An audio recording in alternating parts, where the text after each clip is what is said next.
నమస్కారం.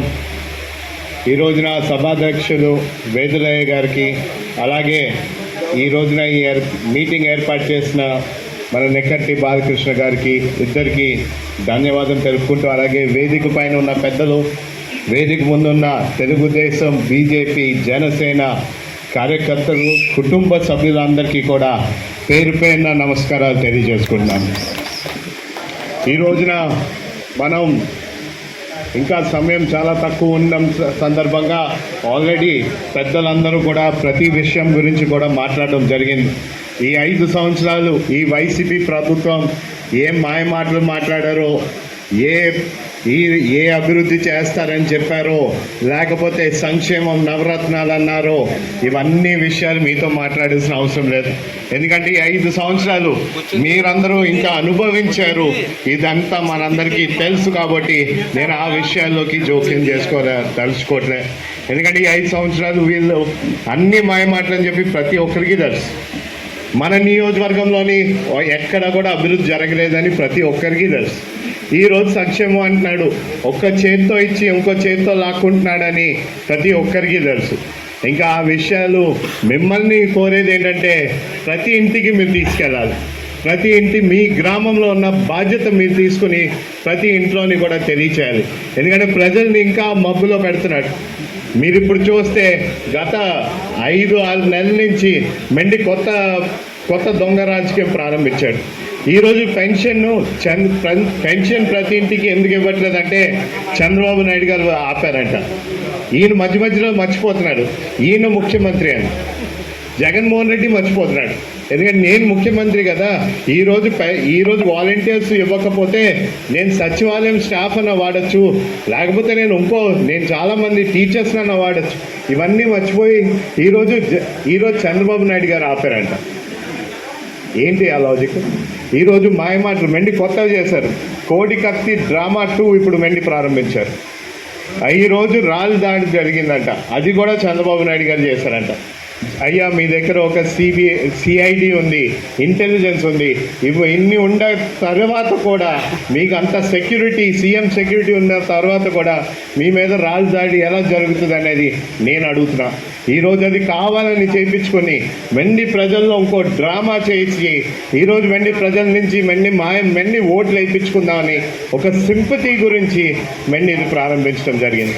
ఎందుకంటే వీళ్ళందరికీ ఒకటే తెలుస్తుంది, చంద్రబాబు నాయుడు గారు అయినా సరే, చంద్రబాబు నాయుడు గారు, పవన్ కళ్యాణ్ గారు కలిపి పెట్టిన బహిరంగ సభలు ఏ విధంగా ప్రజలు వస్తున్నారో అది తట్టుకోలేక ఆయన చేస్తున్న బస్సు యాత్రలోని కనీసం వాళ్ళు వార్డు మెంబర్స్ అయినా కూడా, వాళ్ళు స్థానికంగా సొసైటీ మెంబర్స్ అయినా కూడా కనిపించలేని పరిస్థితి. ఇవన్నీ తట్టుకోలేక ఈరోజు దొంగ రాజకీయాలు ఇవన్నీ ఏదో విధంగా ఇప్పుడు కూడా చంద్రబాబు నాయుడు గారి మీద బురద జరగదండి, అలాగే ప్రజలన్నా మనకి ఓట్లు వేస్తారు అనే మాయ మాటలు చెప్తున్నారు. కానీ ప్రజలు ఎక్కడ నమ్మేలాగా లేరు. కానీ ఇక్కడ ఉన్న కార్యకర్తలు కూడా బాధ్యత తీసుకుని ఈ విషయాలన్నీ కూడా వారికి తెలియచేయాలి. రేపన్నాడు మనం రిలీజ్ చేసిన మేనిఫెస్టో సూపర్ 6, అందులో మహిళలకి మనం ఏ విధంగా మహాపీఠం ఒకటి వేసామో ఆ విషయం గురించి అయినా సరే, యువతకి మనం జాబ్స్, యువత గురించి, రైతుల గురించి, అలాగే మన బీసీ డిక్లరేషన్ గురించి, ఇవన్నీ విషయాలు కూడా మీరు ప్రతి ఇంట్లో చర్చించాలి.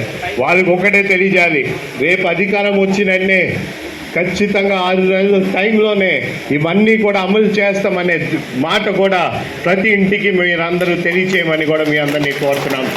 అలాగే మీరందరినీ ఈ 30 రోజులు, సుమారు 30 రోజులు ఉన్నాయి. ఈ 30 రోజులు ప్రతి ఇంటికి మీరు మన మేనిఫెస్టో తీసుకెళ్ళండి. ప్రతి ఇంటికి మేనిఫెస్టోతో పాటు అన్న ఒక్క 5 నిమిషాలు మీరు ఆగుతారా? మీరు మేనిఫెస్టోతో పాటు మీ అందరినీ కోరేది ఏంటంటే, మీరు ప్రతి ఇంటికి వెళ్ళినప్పుడు ఇక్కడ మీ ప్రతి ఒక్కరికి 2 ఓట్లు ఇస్తారండి. ఒక ఎంపీ ఓటు, ఒక MLA vote. MP vote cycle గుర్తుకి వేయమని ప్రజల్ని కోరండి. అలాగే ఎమ్మెల్యే ఓటు, ఎమ్మెల్యే అభ్యర్థిగా, ఉమ్మడి అభ్యర్థిగా మన వాసంశెట్టి సుభాష్, అది కూడా సైకిల్ గుర్తుకి ఓటేయమని కూడా మీరు ప్రతి ఇంటిని కోరమని మీ అందరినీ కూడా జరుగుతుంది. ఈ సభాముఖంగా మీ అందరిని కోరడం జరుగుతుంది. మీ అందరికీ మరొక్క విషయంతో ముగింపు చేస్తా. చాలామంది ఇక్కడ రేవ్ శ్రీన్ అన్న కూడా అడిగారు, అన్న ఈ కోటిపల్లి నరసాపురం రైల్వే లైన్ గురించి మీరు ఖచ్చితంగా ఢిల్లీలో గొంతు విప్పాలి, మీరు అది సాధించాలి. అలాగే కోటిపల్లి నుంచి ముత్తేశ్వరం రోడ్డు కూడా కావాలి అని కూడా అడిగారు. నేను 2019లోని ఎన్నికల్లో దిగినప్పటి నుంచి కూడా ఈ రోజు వరకు ఎక్కడికి వెళ్ళినా కూడా నేను ఒక్క మాట ప్రజలందరికీ తెలియజేసుకుంటా. మా నాన్నగారు జిఎంసి బాల్యవ్ గారు ఏ విధంగా ఆయన మీ అందరితో కలిసి నడిచారో అదే విధంగా నేను మీ అందరితో కలిసి నడుస్తానని ఏ సభాముఖంగా మీ అందరికి తెలియజేసుకున్నా. ఆయన కలలు, ఆయన అనుకున్న రైల్వే లైన్ అయినా సరే, ఈ కోనసీమ జిల్లాకి అభివృద్ధి అయినా సరే ఖచ్చితంగా నేను పూర్తి చేస్తాను. మీ అందరికీ రేపు 24 తర్వాత రైల్వే కూతని వినిపిస్తానని కూడా ఈ సభాముఖంగా మీ అందరికీ తెలియజేసుకున్నా. ఎందుకంటే ఆయన కొడుకుగా నాకున్న ఒక లక్ష్యం ఏంటంటే ఆయన ఆశయాలు పూర్తి చేయడానికి. ఆయన ఆశయాలు నేను తప్పనిసరిగా పూర్తి చేస్తా. మీ ఇక్కడ వేదిక మీద ఉన్న వాళ్ళందరినీ కూడా కోరేది ఒకటే, నాకు వేదిక ముందు ఉన్న వాళ్ళు అలాగే పైన ఉన్న వాళ్ళందరినీ నాకు సహకరించండి. ఖచ్చితంగా ఆయన ఆశయాల్ని పూర్తి చేస్తానని కూడా మరొక్కసారి మీ అందరికీ తెలియజేసుకుంటూ ఇప్పుడు మన ఎమ్మెల్యే ఉమ్మడి అభ్యర్థి వాసంశెట్టి సుభాష్ గారిని మాట్లాడబోదు.